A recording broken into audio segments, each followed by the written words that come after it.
Hello friends, this is Love and you are watching my channel. Today I will be discussing on chronic kidney disease. Before starting the topic, let's study the GFR. So GFR is basically glomerular filtration rate. That is the amount of blood that is filtered via the glomerulus into the Bowman's capsule per minute. So in normal person, actually 125 ml of the plasma is filtered from the glomerulus to the Bowman capsule per minute. So that's why in average the GFR is 125 ml per minute and per minute per 1.73 meter square. As in a normal person, in a normal adult person, the GFR is usually the body surface area is usually 173 in average 173 per meter square. That's why this body surface area is taken. As we know that the GFR may vary according to the physical body mass of person, according to the weight of person, and also according to the age of person. That's why the body surface area is taken into account. So basically the GFR estimates the excretory function of the kidney. So what GFR will estimate? GFR estimates the excretory function of kidney, that what amount of the waste products then that the kidney can excrete. So that can be estimated by actually looking the GFR. So as we know that there are the body urea nitrogen products that can be excreted. There are creatinine that are usually excreted. So we have to if we have to know what is the excretory, what amount of blood urea nitrogen is getting excreted, what amount of creatinine is getting excreted, we can just know their excretion by looking the GFR. As we know that the GFR is telling about the excretory function of kidney. So by looking on the values of GFR, we can know that what amount of the blood urea nitrogen, creatinine or any excretory substance is excreted. So we should see a normal condition that usually what happens in the glomerulus.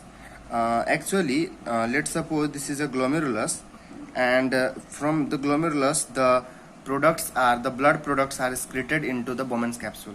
So normally what happens, the plasma proteins are not excreted. Normally the plasma proteins are not excreted, but in any kind of kidney insult, or kidney injury or any kind of kidney disease, what happens, the protein that should not get excreted, they also excrete, and you will get actually protein in the urine. Then you will get the protein in urine as the urine protein is excreted. So usually in any kidney disease we will see that protein is present or not. So presence of protein in the urine is just a marker that there is somehow injury or any disease in the disease process that is going in the kidney. Now let's study the main concept about chronic kidney disease. So chronic kidney disease is basically irreversible and progressive loss of nephron of the kidney, and we know what is nephron. And when we will call the CKD, so when the GFR is less than 60 ml per minute per 1.73 meter square, and if there is a proteinuria for at least 3 months, then we will call it as a chronic kidney disease. So see, when the GFR falls below 60 ml per minute, and if there is a proteinuria for at least 3 months, then we will call this as chronic kidney disease. Now you should consider one thing in mind, that normal GFR was about 125 ml per minute, but to tell the chronic kidney disease, the GFR is actually below 60 ml per minute. Let's suppose, so this is a normal value. Let's suppose if any person has a GFR of 80 ml per minute, so he is neither normal and he is neither having CKD, then what we will call those persons, and whether the treatment is necessary at this time or not, whether the treatment is necessary when the GFR is 80 or not. So this is somehow the thing. That's why usually the stages of chronic kidney disease was developed.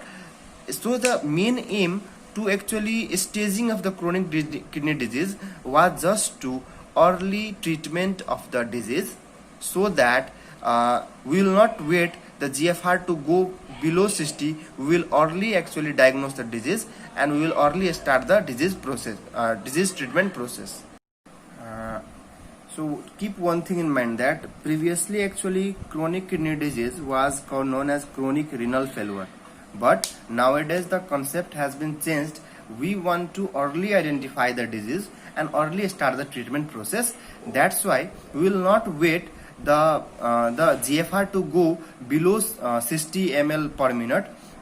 We will just start treatment before that, and so that's why the staging of the chronic kidney disease was done. So G1 means grade 1, grade 2, grade 3, grade 4 and grade 5. So there are basically 5 grades of the CKD.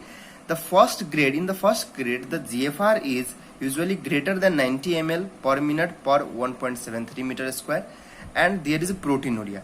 So grade 1 is somehow taken as a normal. Grade 1 is somehow taken as a normal. Usually no any kind of intervention is required in the grade 1. We can easily see that in grade 1 the GFR is greater than 90, so it can be 100, it can be 110. So that's why this value is almost taken as a normal value. In grade 2, the GFR is in between 60 to 90. 89 means GFR is between 60 to 90, and yes, there is also proteinuria. So this is grade 2. Usually the sign and symptom are absent in grade 1 and grade 2. So there is no sign and symptom in case of grade 1 and grade 2. Now when in grade 3, the GFR is actually lies between 30 to 59. It means 30 to 60 somehow. And there is presence of proteinuria. There is a presence of proteinuria. So basically this value is that value where we say that there is presence of CKD. But yes, we will not forget the grading. We will also do something if there is a grade 2. But yeah, there will be no sign and symptom, so patient will not know that they have a disease or not usually in grade 1 and grade 2. Basically the sign and symptoms start to appear in grade 3. So this is a grade where sign and symptom start. It only starts. It is not actually flared up. It is only started. Now let's talk about grade 4. So grade 4 is that condition where the GFR is 15 to 30, almost 15 to 30. And grade 5 is when the GFR is below 15. So you can easily see. And in every grade there is a proteinuria. So proteinuria is simply the universal thing in any kidney disease. So you have to keep this thing in mind. So basically the GFR is actually in the range of falling. So this is grade 5 is also known as end stage renal disease. GFR is known as end stage renal disease, and in grade 4 and grade 5 the GFR is reduced to that much. In grade 4 and grade 5 the GFR is somehow very reduced, and due to which usually the uremic manifestation start in these stages. The uremic manifestation start in the grade 4 and grade 5. I will tell you what is uremic manifestation, don't worry. And usually in grade 4 and grade 5 we have to think of the renal replacement therapy, that either there should be dialysis or there should be transplant. So there will be dialysis or transplant in grade 4 and grade 5. Yes, but the symptoms start to appear in grade 3 and the patient will be asymptomatic in grade 1 and grade 2. So this is somehow the grading of the chronic kidney disease. Let's talk about something more about grades. So in G1 stage there will be no any. So I said you that G1 stage is normally taken as a normal. So there will be no any sign and symptom, and plus there will be no any internal disturbances. So there will be no any internal actually abnormality also. So somehow it is taken as a very normal stage. Now let's talk about the G2 stage. So G2 stage is a stage where the hypertension develops. I will tell you how the hypertension develop. G3 is a stage where actually the sign and symptom of the CKD develops, and basically the anemia can manifest in this stage. So anemia manifestation, and also the sign and symptom of CKD. In G4 stage, basically there will be metabolic acidosis and there will be hyperkalemia. There will be hyperkalemia. In G5 stage, there will be severe metabolic acidosis. There will be actually uremic symptoms, basically is a very enhanced, that is uremic encephalopathy. There will be uremic pericarditis. And yes, there are some more points on the disease progressing from the G2 to G3 stage. Actually what happens, there will be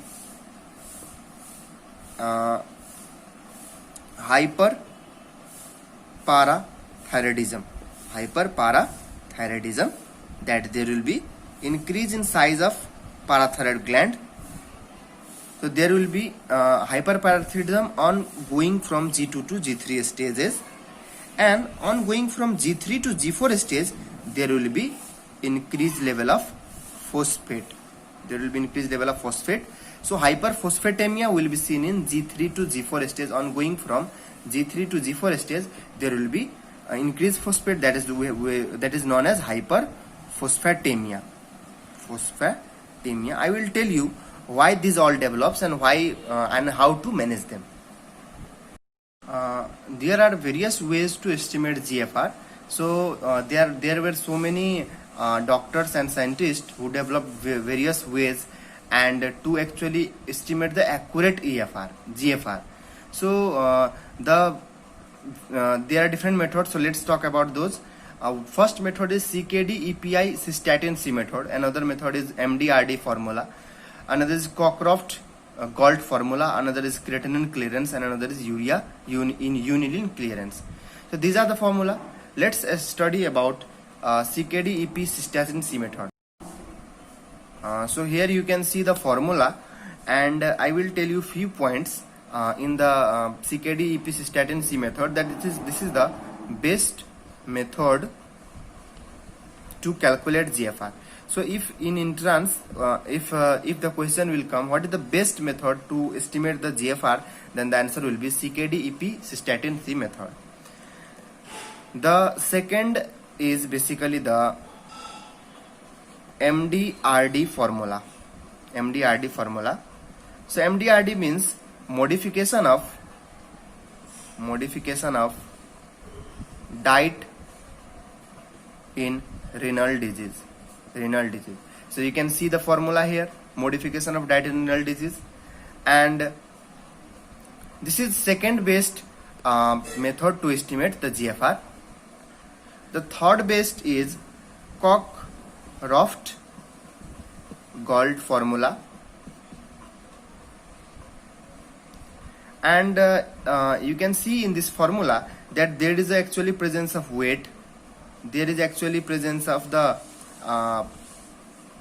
so weight is taken into account, and it is actually it differs according to male and female. That's why it is also one of the good formula, as we know that the GFR depends upon the age of the patient, the weight of the patient, the male or female. It differs in the gender also. So Cockcroft Gault formula was also very good. And in fourth is a creatinine clearance. So creatinine clearance is usually not somehow very accurate, but it is mostly done. Why it is mostly done?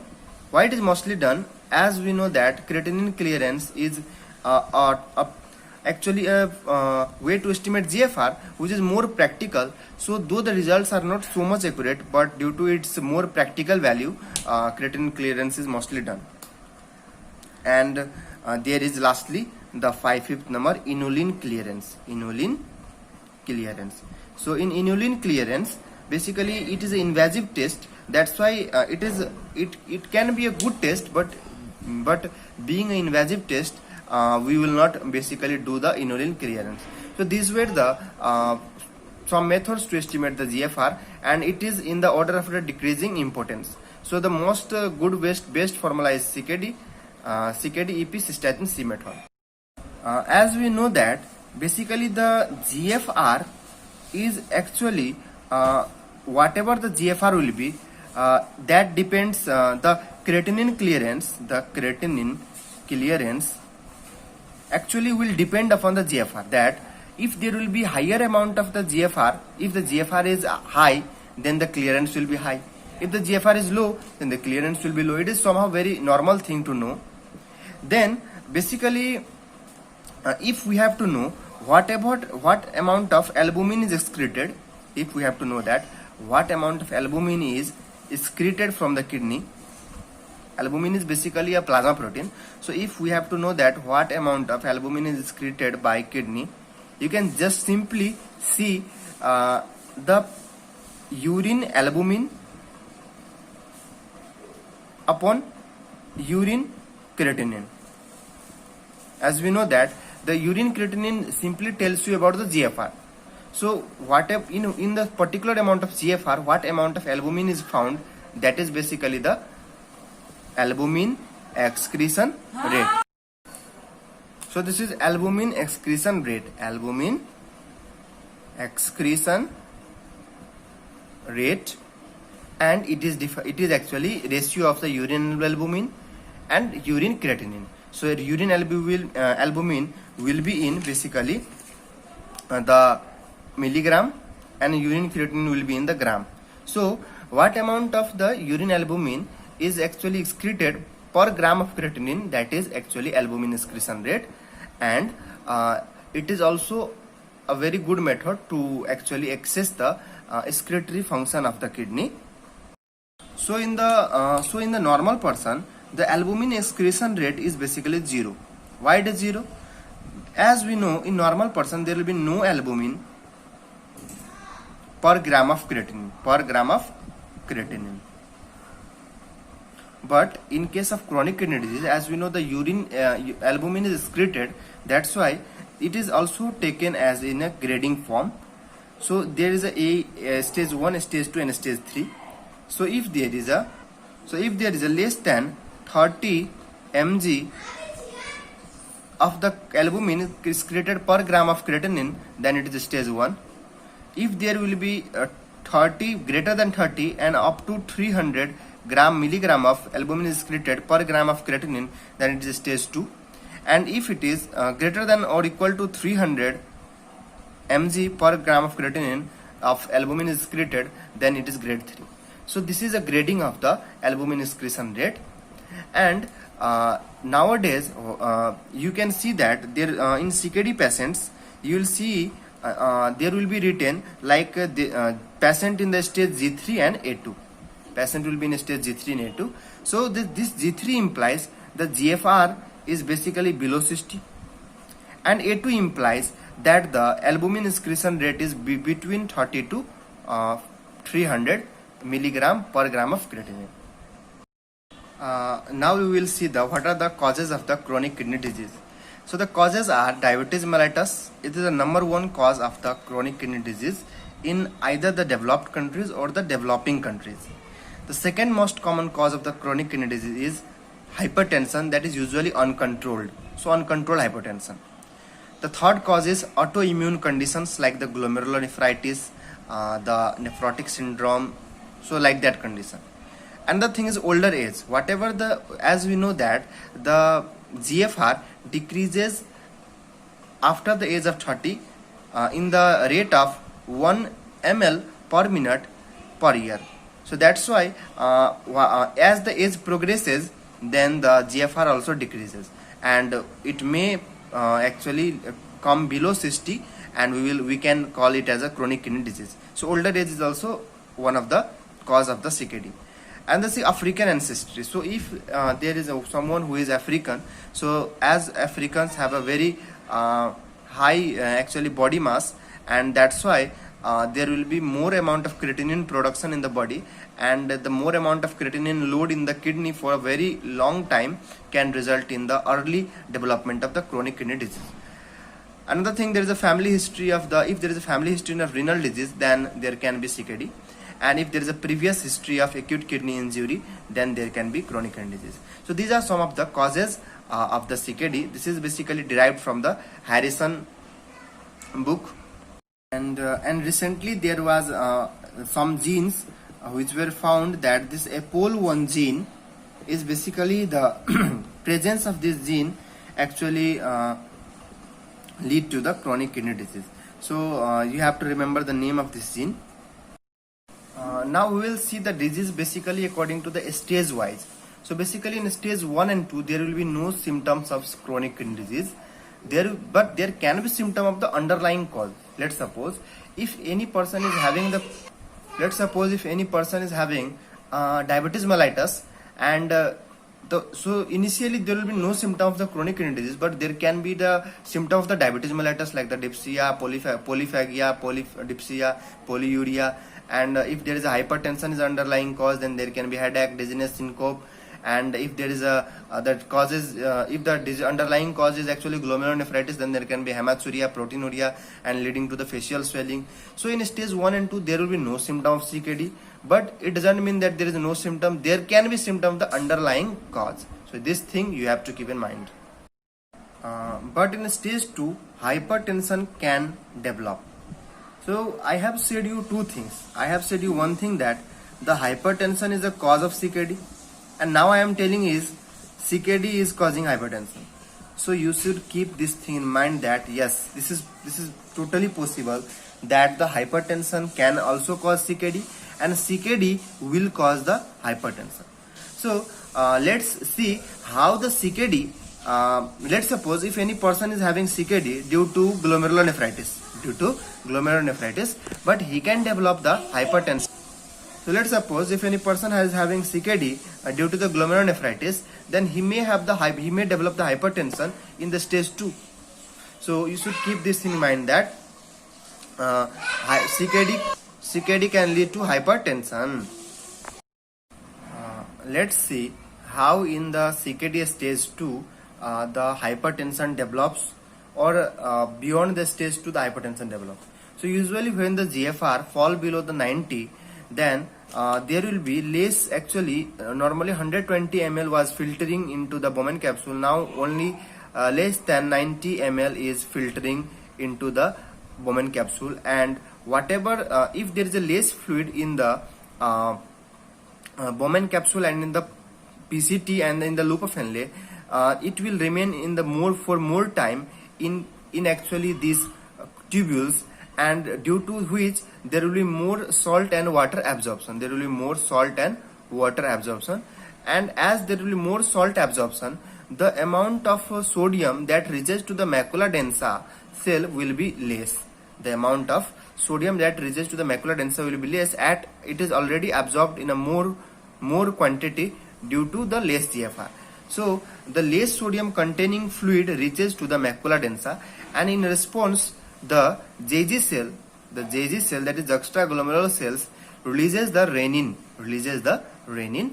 and this actually renin is produced by basically the kidney, and the liver is producing a substrate known as angiotensinogen. The renin converts this angiotensinogen into angiotensin 1, and when this angiotensin 1 actually goes into the pulmonary capillaries, this is the lungs. So if it goes into the pulmonary capillaries, there is a presence of enzyme known as angiotensin converting enzyme. So you can see there is a presence of enzyme, angiotensin converting enzyme. This enzyme converts the angiotensin 1 to angiotensin 2, and angiotensin 2 basically has it has a large and huge function. So one of the function is it acts on the adrenal medulla. Adrenal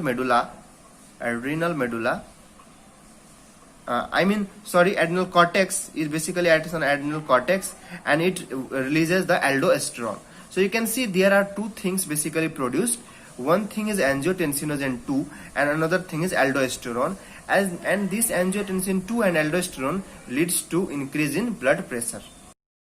So the angiotensin 2 acts as a vasoconstricting agent, and aldosterone will causes the basically saltwater retention. So the both will ultimately, by various mechanism, will ultimately increase in the blood pressure, and simply we can see that the hypertension is developed. So this increase in blood pressure means there is a development of hypertension. So you can see that the GFR decreases, then there was activation of RAS system, and this RAS system ultimately leads to the increase in blood pressure and leads to the hypertension. So in this way the CKD patient develops hypertension.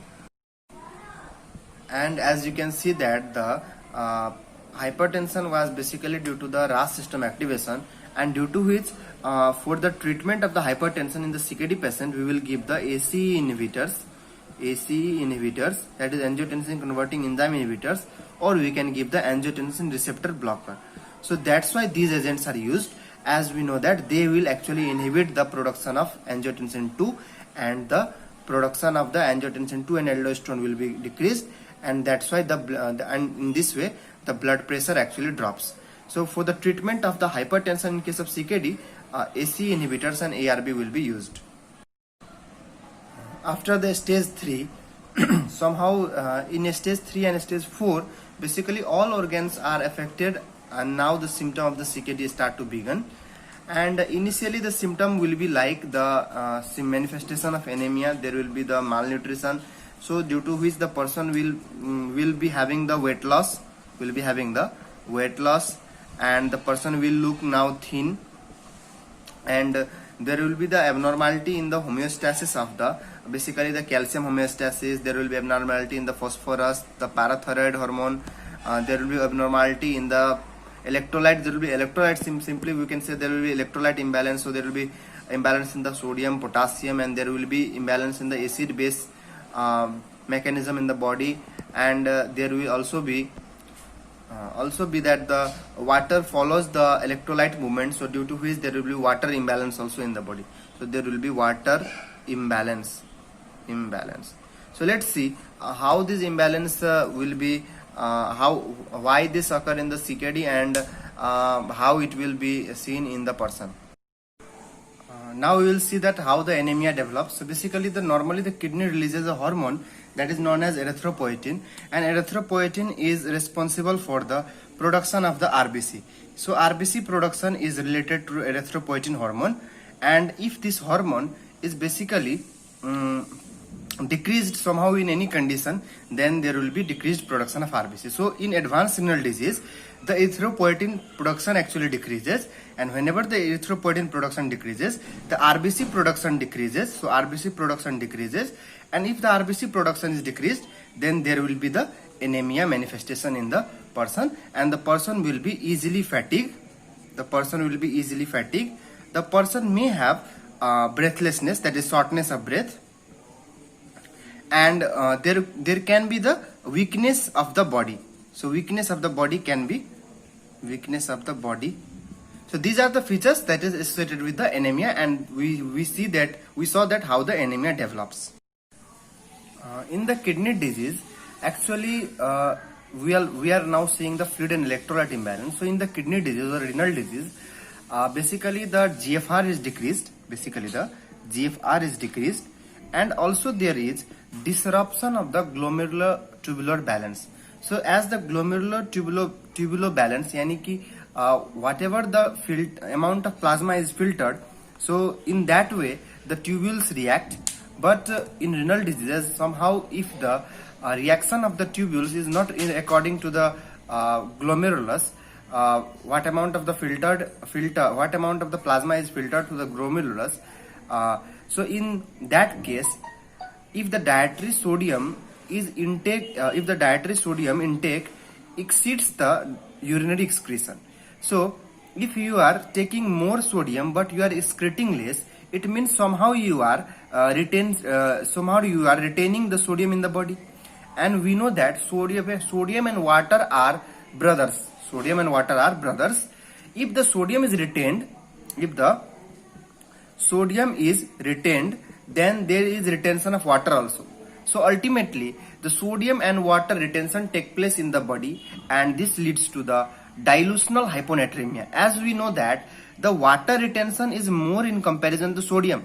So this actually due to the sodium retention there should be the hypernatremia, but as the water content is so much high that the more there is more sodium, but there is more water also, due to which ultimately there is dilutional effect that predominates the sodium concentration, and that actually lead to the dilutional hyponatremia, and ultimately it leads to the expansion of extracellular fluid volume, and this expansion of extracellular fluid volume leads to the peripheral edema, that there will be the edema manifestation in the legs, edema manifestation in the face and all over the body, and there will be the features of the hypertension.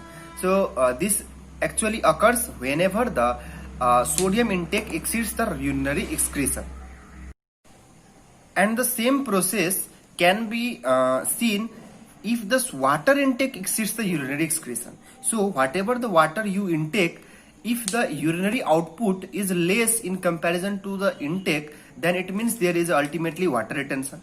And in water retention, the sodium is not increased, but due to the excess amount of water, whatever the sodium is present in the blood, it will actually decrease the concentration of sodium due to the dilutional hyponatremia. And again there will be rise of the extracellular fluid volume, and there will be the peripheral edema in the condition. So you can see that there will be the it means there will be dilutional hyponatremia. So this is the main thing that you should know in case of the CKD. In the case if there is a retention of the sodium and water, and if it is causing the dilutional hyponatremia, so basically you what is the treatment? So the primary treatment that you can do is basically restrict intake of excess salt and water. So you should basically restrict the intake of excess salt and water only if there is a dilutional hyponatremia. If there is no hyponatremia, then you do not need to restrict the intake of salt and water. So initially the dilutional hyponatremia ultimately caused the expansion of extracellular fluid volume, and if it is not cured by the restriction of salt and water, so if you restrict salt and water, but though extracellular fluid expansion is not decreased, then you should give the loop diuretics.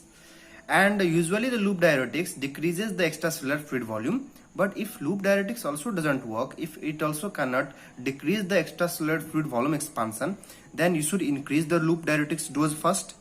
And if on increasing dose of the loop diuretics, if it also doesn't work, then you should add the metalazone, a drug, in the loop diuretics. And if this both also doesn't work, basically the metalazone is NaCl channel blocker. So NaCl channel blocker found in the basically the distal convoluted tubule, and this, if the loop diuretics metazoline is not able to decrease the extracellular fluid volume, in the case we will ultimately go for the dialysis. So this is a treatment flow chart that first of all you should restrict the salt and water. If the problem is not cured by this, then you should go for the loop diuretics. If the problem is not cured by this, then you should increase the loop diuretics dose. And if it is not cured by increasing loop diuretics dose, then you should add the metolazone drug, that is a sodium chloride channel blocker in distal convoluted tubule. And if this also doesn't work, then you should go for the dialysis. So this is how the flow chart works, and this is the protocol we have to actually apply. See, first of all you should know one condition, that if you are correcting the dilutional hyponatremia, always remember that do not overcorrect the dilutional hyponatremia. So we studied in the correction of the dilutional hyponatremia was that we will actually decrease the extracellular fluid volume. But over extracellular fluid depletion is also not good. How? Let's take an example. Let us suppose there is a patient having diarrhea. So there is a man, let's suppose a patient is a known case of chronic kidney disease and is also taking the loop diuretics, and